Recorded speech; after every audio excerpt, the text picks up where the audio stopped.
اللہ وبرکاتہ۔ امید ہے کہ آپ سارے ناظرین بخیر و عافیت سے ہوں گے۔ آپ سب کو اسلامی کلاس میں خوش آمدید پیش کرتے ہیں۔ ماہ مبارک رمضان کی آج 8ویں تاریخ ہے۔ خدا آپ تمام روزہ داروں کی طاعات عبادات قبول فرمائے۔ آج ہم اور آپ اس کلاس میں توحید کے بارے میں جاننا چاہیں گے۔ توحید اسلام کا اساسی ترین رکن ہے۔ توحید تمام انبیاء کا پیام ہے۔ توحید تمام آسمانی کتب کا میسیج ہے۔ مولا علی فرماتے ہیں توحید اعلیٰ ترین، افضل ترین اور بالا ترین معرفتوں میں سے ایک معرفت ہے۔ عزیز سامعین، توحید کیا چیز ہے؟ توحید کے کتنے مراتب ہیں؟ کیا ہم موحد بن سکتے ہیں؟ یہ مہم سوال ہے جو آج کل ہمارے جوان اور بہت سے ناظرین کیا کرتے ہیں۔ موحد بنے رہنے کے لیے ہمیں کیا کرنا چاہیے یا ہمیں کون سا عقیدہ رکھنا چاہیے؟ توحید کا مطلب یہ ہے کہ اگر میں خلاصے میں عرض کروں، وہ علم کا مجموعہ جس میں ہم خدا کے ذات کے بارے میں، صفات کے بارے میں اور افعال کے بارے میں جانتے ہیں۔ اور توحید کے کچھ مراحل ہیں۔ اس میں سے پہلا مرحلہ توحید ذاتی ہے، دوسرا مرحلہ توحید صفاتی ہے، صفات ہیں، تیسرا مرحلہ توحید خالقیت ہے، اور چوتھا مرحلہ توحید ربوبیت ہے، پانچواں مرحلہ توحید عبادت ہے۔ توحید ذاتی یا توحید ذات سے مراد کیا ہے؟ توحید ذاتی سے مراد یہ ہے کہ ہمارا اور آپ کا یہ عقیدہ رکھنا کہ خداوند کی ذات وہ واحد ذات ہے جس کا کوئی مثل، مانند، شبیہ، کف نہیں ہے۔ ہم اور خدا کے علاوہ تمام موجودات مخلوقات کی شبیہ ہے، مثل ہے، مانند ہے، اس کی طرح ہے، لیکن خدا وہ واحد ذات ہے جو خود قرآن میں بھی خدا نے کہا لیس کمثلہ شیء، اس کی طرح کوئی اور نہیں ہے۔ اور سورہ قل هو اللہ میں ہے کہ ولم یلد ولم یولد ولم یکن لہ کفوا احد، خدا کا کوئی فرزند نہیں ہے، خدا کا کوئی والد نہیں ہے، خدا کی کوئی ہمسر و کف نہیں ہے۔ ہمارا اور آپ کا یہ عقیدہ رکھنا کہ خدا کی ذات کسی سے شبیہ نہیں ہے، وہ واحد ذات ہے، یہ ہو جاتے توحید ذاتی۔ اب توحید صفاتی سے کیا مراد ہے؟ توحید صفاتی یعنی ہم اور آپ کا یہ عقیدہ رکھنا کہ خدا کی ذات عین، خدا کی صفات عین ذات ہے۔ کیا مراد خدا کی صفات عین ذات ہے؟ ہم اور آپ کی صفات زائد بر ذات ہے، یعنی ہماری ذات الگ ہے، صفات الگ ہیں۔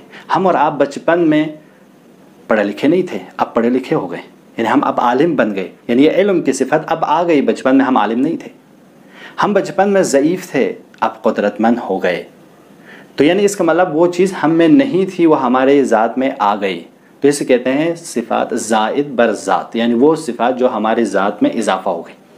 کیا خدا کی صفات بھی ایسے ہی ہیں؟ علماء فرماتے ہیں نہیں، خدا کی صفات عین ذات ہے، یعنی جب سے ذات ہے تب سے خدا کی علم ہے، تب سے خدا کی قدرت ہے، تب سے خدا کی حکمت ہے، تب سے خدا کی صفات ازلی، صفات ابدی موجود ہیں۔ یعنی اس کی ذات اور صفات الگ نہیں ہے، بلکہ دونوں ایک ہی چیز ہے، ہماری طرح نہیں ہے۔ ہمارا اور آپ کا یہ عقیدہ رکھنا کہ خدا کے صفات عین ذات ہے، ایک ہی ہے، یہ ہو جائے گی توحید در صفات۔ امید ہے کہ آپ لوگوں کے لیے واضح رہے۔ اب تیسرا مرحلہ ہے توحید در خالقیت، یعنی توحید خالقیت یا توحید افعالی بھی کہا جاتا ہے۔ توحید خالقیت میں ہم اور آپ کیا سمجھتے ہیں؟ یعنی اس پوری کائنات کا خالق خدا ہے۔ اگر ہمارا اور آپ کا یہ عقیدہ رہے تب ہم موحد ہوں گے، لیکن اگر ہمارا یہ عقیدہ نہیں رہے تب ہم مشرک ہو جائیں گے۔ لیکن یہاں تک موحد اور مشرک دونوں متحد ہیں۔ موحد بھی توحید صفاتی کو، توحید ذاتی کو، توحید خالقیت کو تسلیم کرتے ہیں، اور مشرک بھی توحید خالق ذاتی، توحید صفاتی اور توحید خالقیت کو تسلیم کرتے ہیں۔ اس لیے قرآن میں ہے جب مشرکین سے پوچھا جاتا ہے یا پوچھا جائے کہ آسمان اور زمین کا خالق کون ہے، تو وہ سب ایک زباں ہو کے کہیں گے کہ خدا۔ اس کا مطلب خدا کے خالق ہونے میں ہم مشرک ہم موحد دونوں شامل ہیں، دونوں تسلیم کرتے ہیں۔ لیکن اب اختلاف کہاں پہ ہوتا ہے؟ اختلاف بعد کے مرحلے میں، توحید ربوبیت میں۔ توحید ربوبیت سے مراد کیا ہے؟ توحید ربوبیت سے مراد یہ ہے کہ یعنی ہمارا اور آپ کا یہ عقیدہ رکھنا کہ اس پوری کائنات کا چلانے والا، تدبیر کرنے والا ایک ہے، وہ ہے خدا۔ اگر یہ عقیدہ نہیں رکھا جائے تو یہاں پہ ہوں گے مشرک۔ جیسے کہ پیغمبر کے زمانے میں مشرکین کا یہ عقیدہ تھا کہ خالق تو خدا ہے، لیکن مربی، رب اور تدبیر کرنے والے بہت سارے ہیں، اصنام ہیں، بت ہیں۔ اس لیے ان کے یہاں مختلف بت ہوا کرتے تھے، خوشی کے بت، غم کے بت، رزق کے بت، روزی کے بت، اور بارش کے بت، جنگ میں جیتنے کے بت۔ لہٰذا وہ ان سب کو صاحب اختیار سمجھتے تھے، لہٰذا ان کے پاس جاتے تھے۔ اگر کسی کو اولاد چاہیے تو اس بت کے پاس جائیں گے جو اولاد دے، کسی کو بارش چاہیے ہو تو اس بت کے پاس جائیں گے جو بارش نازل کرتا ہے۔ اسی طرح ہر چیز کے مختلف بت بنائے رکھے تھے۔ لہٰذا وہ کیونکہ ان ساری چیزوں کو اثر انداز سمجھتے تھے، اس لیے وہ کیا ہیں، ان چیزوں کی عبادت کرتے تھے۔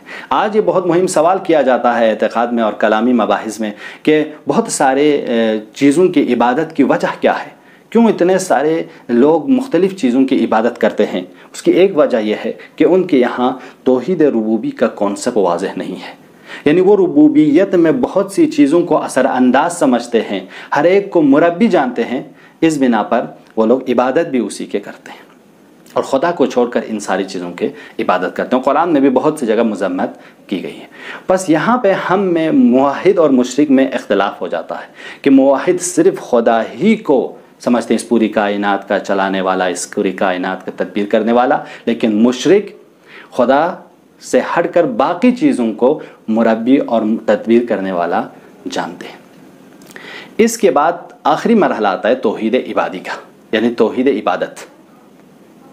ہمارا اور آپ کا اگر یہ عقیدہ ہو جائے کہ خدا ہی لائق عبادت ہے، خدا ہی لائق پرستش ہے، ہمیں اس کی ہی عبادت کرنی چاہیے، تو ہم ہوں گے موحد۔ کیونکہ اگر آپ کے لیے واضح ہو جائے کہ خالق میرا خدا ہے، میرا پالنے والا، میرے تدبیر کرنے والا خدا ہے، تو لامحالہ آپ تسلیم کریں گے کہ صرف اسی خدا کی ہی مجھے عبادت کرنی چاہیے، کسی اور کی عبادت نہیں کرنی چاہیے۔ اگر ہمارا یہ عقیدہ ہو جائے تب ہم موحد بنیں گے۔ لیکن اگر ہمارا یہ عقیدہ نہیں ہو، دوسری چیزوں کو بھی مؤثر سمجھیں، دوسری چیزوں کو بھی مربی اور رب جانیں گے، تو دوسروں کے بھی ہم عبادت کرنے شروع کر دیں گے اور وہاں پہ ہو جائیں گے شرک اور مشرک کہلائیں گے۔ اس بنا پر یہ 5 مرحلے توحید کے اگر ہمارے اور آپ کے سمجھ میں آ گئے، یہ ہمارے اور آپ کے لیے کنفرم ہو گئے، تو ہم اور آپ رہیں گے موحد۔ اگر ایسا نہیں ہوا تو امکان ہے ہم مشرک ہو جائیں۔ امید ہے کہ آج کے کلاس آپ لوگوں کے لیے واضح رہے۔ توحید ذاتی سے مراد کیا ہے، توحید صفاتی سے مراد کیا ہے، توحید خالقیت سے مراد کیا ہے، توحید عبادت سے مراد کیا ہے، اور توحید ربوبیت سے مراد کیا ہے۔ اگر یہ سارے کانسیپٹ آپ کے لیے واضح رہے اور اس کے مطابق آپ نے عمل کیا، تب آپ رہیں گے موحد۔ اگر ایسا نہیں ہے تو ہوں گے مشرک۔ امید ہے کہ آج کے یہ مختصر کلاس بھی توحید کے حوالے سے آپ لوگوں کے لیے مفید رہے۔ خدا سے دعا ہے کہ پروردگارہ ہم سب کو موحد رہنے کی توفیق عنایت فرما، اور خدا آپ تمام روزہ داروں کی روزہ عبادات قبول فرمائیں۔ آپ سب سے تقاضا ہے کہ دعاؤں میں یاد رکھیے۔ والسلام علیکم ورحمۃ اللہ وبرکاتہ۔